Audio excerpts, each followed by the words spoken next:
Dr. Brzezinski, as is well known, served as National Security Advisor throughout the administration of President Carter from 1977 to 1981. He is currently Professor of American Foreign Policy at the Johns Hopkins University NITSE School of Advanced International Studies and serves also as counselor to the Center for Strategic and International Studies. He's the author of many books and articles, most recently and prominently a book entitled The Grand Failure, The Birth and Death of Communism in the 20th Century. Dr. Brzezinski will speak for something up to 20 minutes and then will field his own questions. Please stand, identify yourself, and speak loudly and clearly since we don't have a public address system in the room. Dr. Brzezinski.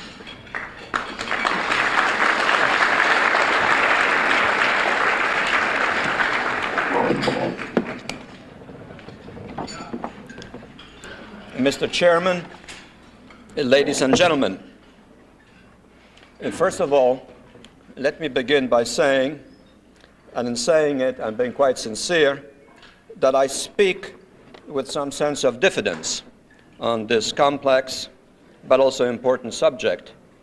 I know that there is any number of people in this room who know much more about this issue than I do, and who could speak about it much more authoritatively. Nonetheless, I suppose I have been asked to address this issue in part because I have had some direct involvement in American policy towards that important part of the world, and also because I have an unfortunate tendency to stick my neck out on controversial issues. In fact, I rather suspect it was probably the second consideration, more than the first, that led to this invitation. More specifically, I have been asked to discuss American policy towards this region. And in order to do that, I believe that one has to begin by at least an attempted appraisal of the regional consequences of the recently conducted war. What are its effects? What kind of a ledger can one draw on the basis of which one can then, hopefully, reach some intelligent conclusions regarding the desirable as well as future course of American policy? The war, of course, was controversial, and perhaps some of you know that I was involved in the debate prior to it.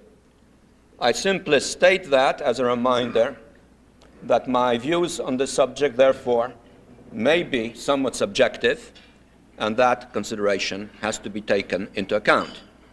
Nonetheless, I would like to attempt an appraisal which hopefully can be reasonably objective and detached.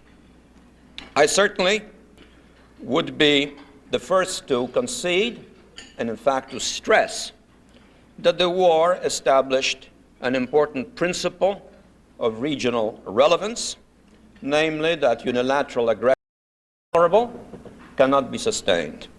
And this principle has certainly been reaffirmed.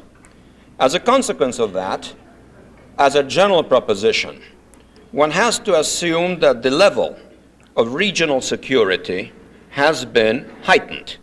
That is to say, a major power in the region capable of imposing its will through unilateral military action has in fact been defanged, and has been defanged rather painfully without too much anesthetic. And this is an important lesson which does have implications for the future. I think it is also presumably fair to conclude that in that context, those Arab states which over the years have been inclined to associate their fortunes more with the United States than with the principal competitor of the United States have likewise been reassured that their sense of confidence, particularly in America itself, has been heightened, their sense of vulnerability to external military pressure reduced. and that, of course, is of regional significance and potentially contributes to enhance stability of the region as a whole. This is related, in turn, to the role that the United States plays in this region.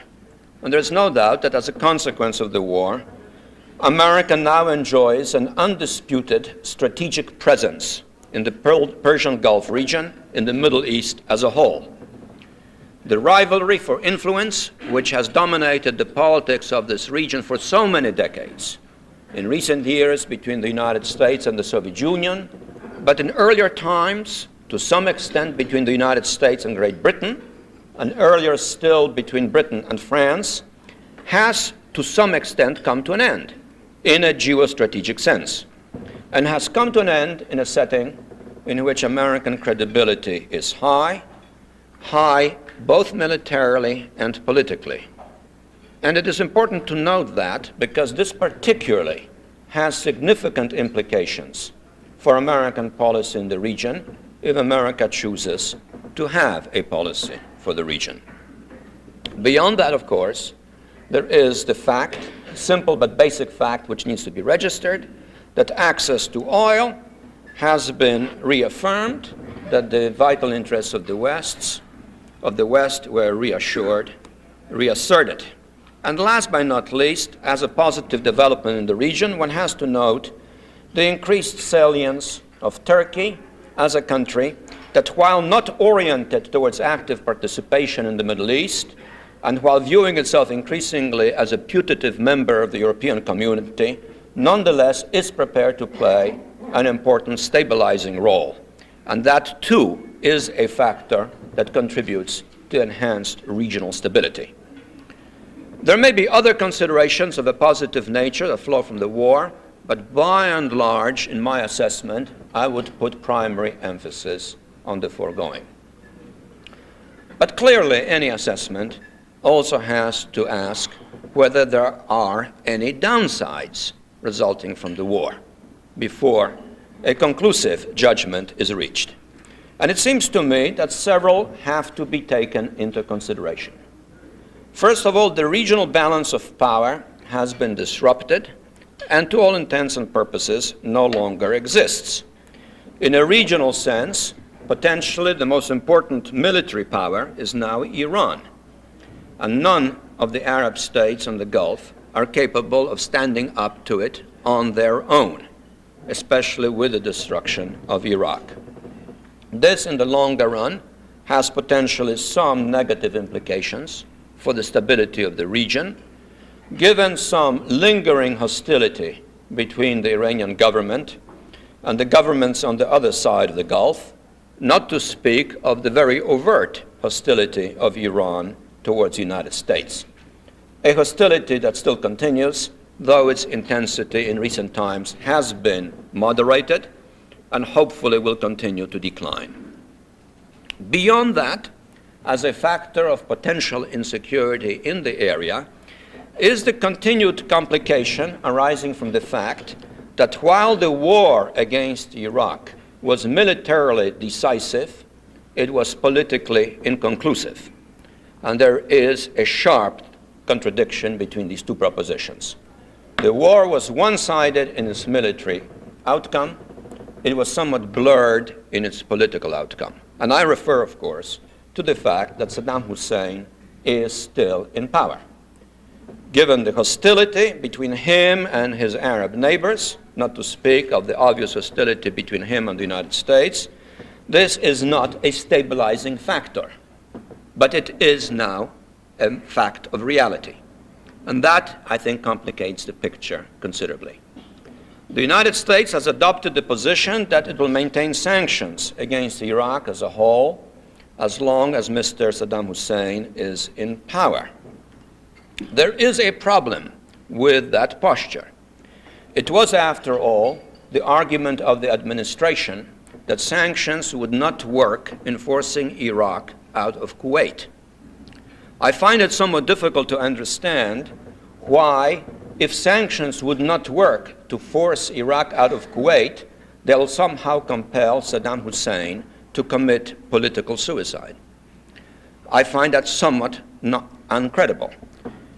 Indeed, I think a credible argument can be made that sanctions may have the effect of actually solidifying domestic support for him in the name of nationalism, in the sense of joint beleaguerment, in the kind of response that usually develops to prolonged external international pressure. In any case, the problem of sanctions is made even further complicated beyond its political ramifications by its moral connotations. For one of the negative aspects of the war, in my judgment, is the excessive pulverization of Iraqi society as a whole. To be sure, one cannot assign moral blame for that on American war planners, because they presumably operated on the prudent assumption that the opponent was very, very strong, and that hence maximum effort would have to be made to minimize Allied casualties. Nonetheless, the way the air war was conducted has produced a result which has been devastating for Iraqi society and which does raise some moral problems, if not pertaining to the war, then at least pertaining to its aftermath. I have in mind the conclusions drawn from two reports with which the audience being composed of experts on the Middle East, I assume everyone here is well familiar, namely the UN report and the Harvard Medical Report. Both reach very disturbing conclusions about the consequences of the assault on Iraqi society as a whole. The UN report speaks of apocalyptic consequences for Iraqi society, of Iraq being bombed back to the pre-industrial age. The Harvard Medical Report has very disturbing numbers of continuing moral relevance. They suggest that this year, 55,000 children have died or will die because of the direct consequences of the war. The impact of the war on the dramatically deteriorated hygienic conditions, food supplies, medical care, epidemics, and so forth. And to make matters worse, it estimates that an additional 170,000 may die in the course of the year if sanctions are continued, which prevent the access of Iraqi society to medicines, to food supplies, to the restoration of the essential minimal facilities for healthy human survival. This, I submit, is of moral concern, and I don't think we in America should be oblivious to that, because if we are, then we run the risk of a political conclusion being drawn, namely that we think that Arab lives are worthless. And that will have political effects if one is merely concerned about that dimension and ignores the moral. Beyond that, there is the continuing problem of the potential for fragmentation in Iraq, dramatically demonstrated by the extraordinary suffering of the Kurds, of the continuing suffering of the Shiites, all of which enhances the scope of internal socio-political instability and certainly does not contribute to greater security in the region. Continuing still on the negative side of the ledger, there are the continuing problems with the Kuwaiti government, a liberated nation with slogans during the war, deliberately invoking imagery of World War II and the liberation of Europe, parallels which seem increasingly strained when one looks at the performance and conduct of the current Kuwaiti government regarding its own public, regarding various accused of collaboration with Kuwait.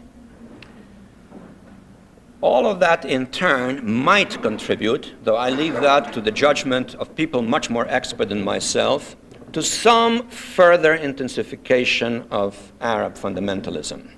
I do not know the degree to which recent developments in North Africa can be seen as having been, at least in some measure, affected by a rise of anti-Westernism or anti-Americanism, but I suspect to some extent this might be the case. And it could become the case also in those Arab states in the Middle East and the Persian Gulf, which we define currently as moderate, which are conservative, which are pro-American, but which may begin to be viewed increasingly as essentially overly dependent on American support and susceptible to American values. And finally, on the negative side of the ledger, there is the question whether the prospects for peace on the Arab-Israeli front have been enhanced or set back by the war. There was the expectation at one time that the new coalition, implicitly partaking of a collaborative relationship with Israel in the repulsion of Iraqi aggression, would create the objective and subjective preconditions for movement towards peace once hostilities are over. I wonder whether that still is the case. One can make a plausible argument that the Israeli posture will now be actually more rigid rather than more flexible, since potentially the most threatening Arab state has been removed from the scene, and thus, at least for a significant portion of Israeli body politic, and apparently for its current government, the opportunity arises to have its cake and eat it too, namely, to retain everything, because there is no overriding need from a strategic sense to reach a peaceful accommodation. Now, what does all of this add up to? In my judgment, at least, it adds up to, first of all, to a somewhat mixed picture, more mixed than the rather triumphalist analyses of recent weeks would suggest. But secondly, and far more importantly than that, I think a great deal depends on how the United States conducts itself politically in the aftermath of the war. How we behave now, I think, is likely to determine how ultimately history will evaluate the somewhat more mixed picture that I have presented, whether it is ultimately a positive or a negative outcome. It depends on the United States, because the United States is now deeply involved in the region. The United States is the preponderant strategic power in the region. The region is volatile, and specifically the Arab-Israeli relationship is stalemated. And that leads me to the basic view that the only way to make certain that the military success of the war becomes an enduring political success is for the United States to pursue a comprehensive approach, one which indeed engages the United States in a sustained effort regarding two centrally important issues: the security of the Persian Gulf, the creation of a structure of security and cooperation within it, and movement on the Arab-Israeli peace process as well. For there is a subtle, if not necessarily a causal, relationship between these two issues. And I do not believe that one can resolve one completely without progress on the other. The question of Persian Gulf security raises complex issues of arms control, security cooperation, which pertain not only specifically to the conditions in the Gulf and the potential threat either from Iran or Iraq, but it has bearing on the structure of security in the region as a whole. And clearly the flow of arms, the competition in weaponry is related, at least in part, to the Arab-Israeli process. And it would be very difficult to resolve the Arab-Israeli dispute in the context of continuing insecurity in the Gulf, the flow of weapons to the Gulf, continued rivalry in the acquisition of arms in the Gulf. These two issues are thus related. And insofar as the Gulf is concerned, I think it will behoove the United States to try to promote some new framework of security among the countries concerned, as well as ourselves, which commits us on a continuing basis to the security of that region, presumably also through some continued military presence. Perhaps it can be minimized for obviously desirable political reasons, but I do not believe it can be entirely avoided. And in fact, I think conditions increasingly indicate that American military presence in the region will be prolonged, even if not at the massive levels that we have recently seen. Arms control processes will have to be launched, but these will be inherently complex and very difficult because there is an interrelationship not only between the security problems of the Gulf and the Arab-Israeli dispute, but between security in the region and related regions. For example, it is difficult to speak of arms control and limitations on weaponry of mass destruction without in some fashion taking into account the question of Pakistani acquisition of more sophisticated weaponry. And once that issue is raised, inevitably that leads to a consideration of the Pakistani-Indian relationship. And the moment that is raised, obviously the question of the Indian-Chinese relationship arises. And hence we're dealing here with a seamless web, the resolution of which will require massive international undertakings and the participation of countries, even so to speak, remote from the region. In dealing with the Gulf also, it will be necessary to undertake ventures designed to promote economic cooperation in the region and some equalization of wealth in the region. And here too, I think there is a connection between that and the Arab-Israeli dispute, especially since some of the poorer Arab countries are more directly involved in that dispute and would be the beneficiaries of any attempted redistribution. And inherent in this, of course, is the sensitive, delicate issue of democratization, an issue which maybe cannot be posed directly in terms of that critical word, but which certainly has to be raised in terms of political participation. I think even the conservative regimes are more likely now to recognize that in the long run, enhanced political participation in the decision-making processes is inevitable. Fearing democracy, perhaps political participation as a principle might be the wedge which can be used in order to advance the process. But all of that requires some movement also on the Arab-Israeli peace process. And here, ultimately, the critical question is the Palestinian question, for it does involve the resolution of a painful political and human problem, namely what happens to the Palestinian nation, what kind of political rights should it have, how can they be institutionalized, how can they evolve over time, and in a manner which doesn't threaten the legitimate interest of Israel to a secure life in secure boundaries, recognized by all of the countries in the region, and maintaining a stable and peaceful relationship with them. This is an inherently complicated issue, to put it very mildly, and it's going to take an enormous effort to resolve it. The stumbling block in the first phase is going to be Palestinian participation. And here I happen to believe that the United States ought to take a clear-cut position that the Palestinian people have a right to be represented in these negotiations by negotiators not appointed for them by Israel, but chosen by themselves. This is a fundamental principle. We, the United States, were prepared to negotiate with the Viet Cong, and we compelled the South Vietnamese government to negotiate with the Viet Cong. The French negotiated with the FLN regarding the future of Algeria. The Sandinistas and the Contras negotiated with each other. At some point, Israel will have to negotiate with the political representative of the Palestinian nation.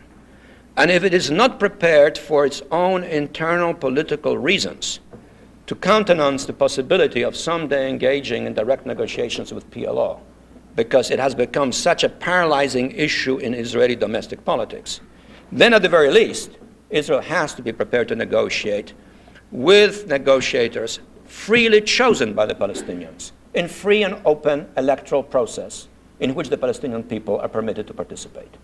And that is, I think, the only way out of this dilemma, because otherwise the Palestinians will not take part in a process of negotiating their future with negotiators representing their ultimate aspirations and views. And there is a moderate Palestinian leadership on the ground in West Bank, which presumably would emerge through such a process. I do not propose to outline here, because it would be presumptuous and pointless, the nature of possible settlement or the possible outcome of movement on the security issue of the region, but I would like to conclude with a more basic political observation. In order to move the process forward, not only is American engagement necessary, given the fact that we are now so centrally involved and are the determining power in the region without any rivals, but it is also necessary for this process, if it is to be effective, to be provided with the needed leadership. My experience in government, as well as my observation of the history of American relationship with this region, teaches me one very simple proposition. There would be no movement, no progress on this issue, unless American leadership is engaged at the highest level. This is not an issue which can be pushed forward by negotiators, special emissaries, however skilled. It is not an issue that can be resolved even by an energetic, able, and influential Secretary of State. It is an issue which is, first of all, intensely domestic, political in nature in America. And it is an issue which is bound to galvanize, while the process is moving forward, deep emotions, great many pressures, some political conflicts. And therefore it requires a commitment by a leader who's prepared to bite the bullet, who is prepared to go through that stage, because subsequently there are political rewards to be reaped once a breakthrough occurs. But the process itself is painful, difficult, and costly. And it will require an enormous amount of stamina and commitment. But in my judgment, there will be no movement, and indeed there will be no American policy in the region unless the President is prepared to be as upfront on this issue of seeking peace and security, as he was upfront on the issue of war. Once he makes that choice, I think we will have a breakthrough. And if he doesn't, we'll have a stalemate. Thank you.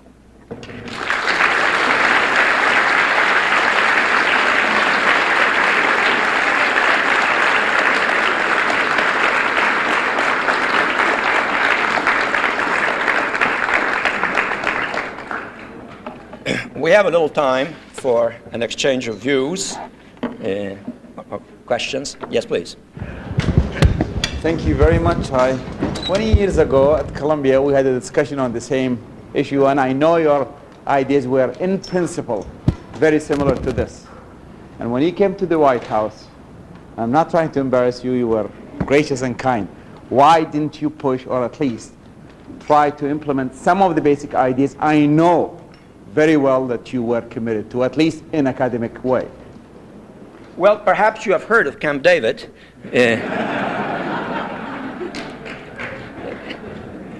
The problem, however, is that it is not only a matter of America pushing. It is also a matter of conditions being created whereby the American push is facilitated both regionally and within America. And one of the problems I have discovered also over the years, that one has to deal not only with the difficulty of negotiating with the Israelis, who can be quite intransigent, but one has a difficulty of negotiating with the Arabs, whose posture tends to be to reject compromise solutions, only to accept them roughly 10 years later, but to insist instead that America negotiate for them totally, completely, and on behalf of their maximum objectives. And that America will not do. And therefore, in order to move the peace process forward, I think a far greater degree of sophistication and flexibility has to be demonstrated by the Arabs. In fact, if I were to draw up a scenario designed to outline as self-destructive a foreign policy that the Arabs could devise for themselves vis-à-vis Israel, I'll probably do 90% of the things the Arabs have done over the years. They have made it easy for the problem not to be resolved. And therefore, a further consideration in all of this is that if an American president is to be engaged, and if he's going to put a lot on the line, there has to be an enormous amount of flexibility on the Arab side to make that possible. In different ways, Saddam did that. And he did obtain something for Egypt at least. Yes, sir. Can I just get some water? You said that Iran is now the dominant. Stand up, please. You said that Iran is now clearly the dominant military power in the Gulf, and that other Arab states can't stand alone against this. At the same time, you're talking about regional security arrangements that guarantee the stability of the region. What role do you think Iran should be given, or what role should Iran have in the security and general arrangements in the region? Well, first of all, I do reiterate the point I made. I think that hopefully over time, there will be some amelioration in the American-Iranian relationship. I think in the long run, this is in the interest of both sides. Moreover, from our point of view, notwithstanding what may or may not happen in the Soviet Union in years to come, Iran is the critical geopolitical barrier between the Soviet Union as it is currently constituted and the Persian Gulf and the Indian Ocean. And that means that from our point of view, the geopolitical integrity of Iran remains of importance. And that also contributes to an underlying complementarity of interest in at least one important respect. I would hope that over time, as it becomes clear that the Persian Gulf regimes are not susceptible to external pressure or to internal subversion initiated or supported by the Iranians through the fundamentalist movement, and that the United States is serious about its commitments, which I believe we have now demonstrated conclusively, that the Iranians themselves will come to realize that their future development, their role in the region is more likely to be enhanced by some gradual collaboration and then inclusion in some security arrangement than by a policy of confrontation or at least hostility. Not ignore them, I think within limits try to seek to improve the political and economic relationship, probably in the first instance through friends rather than directly, but not excluding the possibility of a gradual improvement in the American-Iranian economic connection. The embargoes and things of this sort are areas where flexibility can be demonstrated over time, especially if the Iranians were to exert themselves to resolve the hostage issue. Don't forget the hostage issue is still alive. These are the forgotten people, the victims of the conflict, and the Iranians do have some role in that problem, not only negatively, but hopefully also positively. Yes, sir. Thank you very much. One of the comments you made earlier is why. When you mentioned the recent events about Africa, so this may be a result of the growing anti-American for the region, it seemed to imply that Islamic fundamental states are reacting against America or something like this. When you look at the region, for example, the Ennahda movement, it's in no way a radical movement. Yeah, I didn't say that. Yeah, I didn't say that. I didn't say that. I was very explicit and very careful in saying that perhaps there may have been a contributing element, a sense of anti-Americanism in him. But I said I didn't know, I wasn't sure, but the most a contributing element. It certainly wasn't caused by America, and its central impetus doesn't originate from America. Anybody else? Yes, over there. I'm very surprised that one of your negatives did not include substantially increased militarization supported or pushed by the administration since the end of the war. Secondly, the related proposal to eliminate non-conventional weapons from the region, excluding Israel. And thirdly, I might like to ask, what has happened to the determination to implement United Nations resolutions, the type of determination that implemented United Nations resolutions against Kuwait? Can't the same type of determination be implemented to remove Israel from the occupied territories under the resolutions? Well, as far as the first point is concerned, I was talking about the consequences of the war. The problem of arms sales to the region antedates the war, as well as postdates the war. It's not a consequence of the war. I think it's one of the unfortunate aspects of the situation in the region, in which the parties compete. I do not applaud this, but I do not ascribe that development to the war. We have been major suppliers of arms to the Saudis, to the Israelis, and others before the war. And apparently, even though we are committed to arms control in the region, we have the intention of remaining such after the war as well. As far as the comparison between the resolution concerning Kuwait and 242 and 338 and Israel, and therefore some similarity of response is concerned, that's all and well on the level of logic or of political science fiction, but on the level of practicality, it's simply not in the cards. We're not going to organize an international coalition to expel Israel from the West Bank and Gaza and the Golan. We're just not going to do it. It's not in the cards. Anyone even remotely familiar with the American political process knows that this wouldn't survive a day and isn't consistent with American policy, etc., etc., etc. Also, the issues are really morally and historically far more ambiguous. In the case of the aggression against Kuwait, it was an outright, clear-cut, sudden invasion, annexation, and so forth. The history of the Arab-Israeli conflict is much more complicated than that. It involves, unfortunately, overlapping rights, overlapping sufferings. It is related to the experience of the century and a sense of the international community's responsibility, at least in part, for a measure of indifference to an act of genocide without precedent in human history. All of that certainly complicates that problem, and I think suggests that the analogy between, let's say, the West Bank and Israeli occupation of it and the Iraqi invasion of Kuwait is somewhat overdrawn. Right? You mentioned the need for presidential leadership, and in answer to a question, you also referred to Camp David. Do you think the time has come to put two and two together and for the president to invite the chief leaders to a conference? I was even thinking of saying something along these lines in my talk, but I decided I was sticking my neck out enough. But since you provoked me, and you were a key participant in that process, I think yes. I think if the effort to organize something through accommodation, through repeated missions of the Secretary of State, doesn't yield constructive results, I think the president should take the bit in his teeth and convene a conference. But in order to do that, he has to be sure in advance that at least some participants that are critical will come.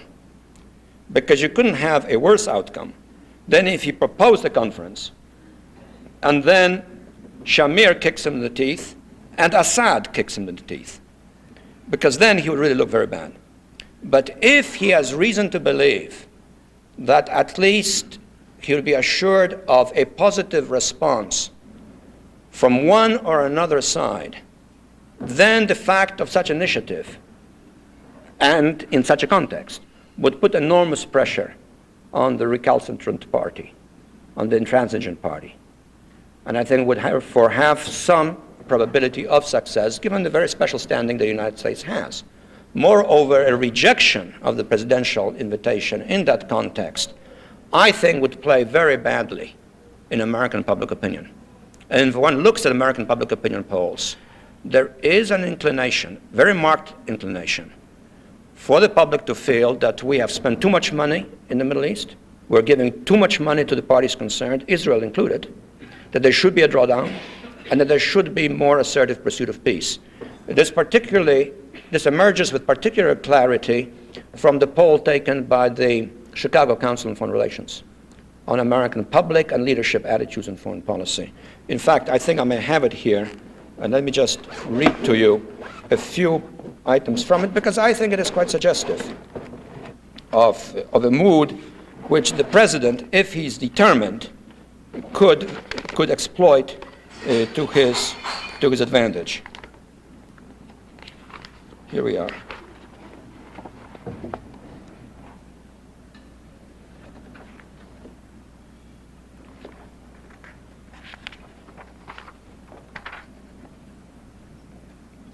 Uh, 45% of the American public is in favor of decreasing economic aid to Israel, for example. Only 38% is in favor of keeping it, as is. American leadership community favors reduction of the economic aid by 54%, and only 4% favor an increase. Currently, the demand is for an increase. So that by and large, there is now a shift in public opinion, which a president determined to seek a fair, equitable peace, one which gives Israel that to which it is absolutely entitled: security, recognition, full and unlimited participation in any regional economic development program, but which also gives the Palestinians their political rights, I think the American people would support.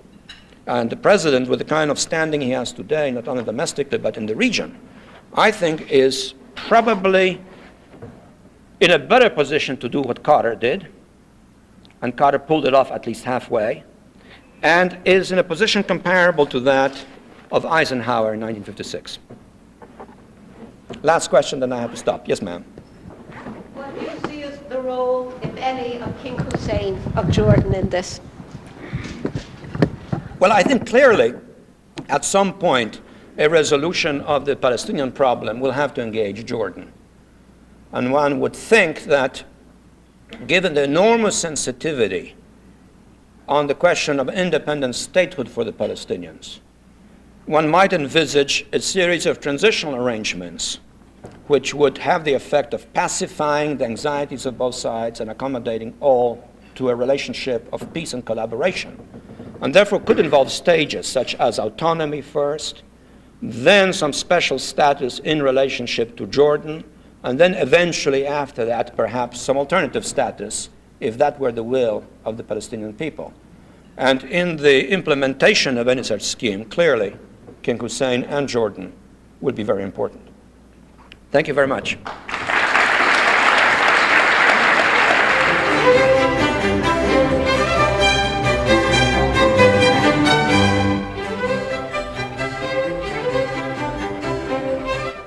That concludes our coverage of this Thursday speech by former National Security Advisor to President Carter, Zbigniew Brzezinski.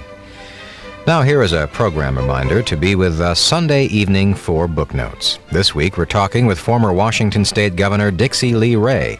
She will be here to discuss her book, Trashing the Planet: How Science Can Help Us Deal with Acid Rain, Depletion of the Ozone, and Nuclear Waste. That's Book Notes Sunday night at 8 o'clock Eastern Time, and then again at 11 o'clock, again that's Eastern Time.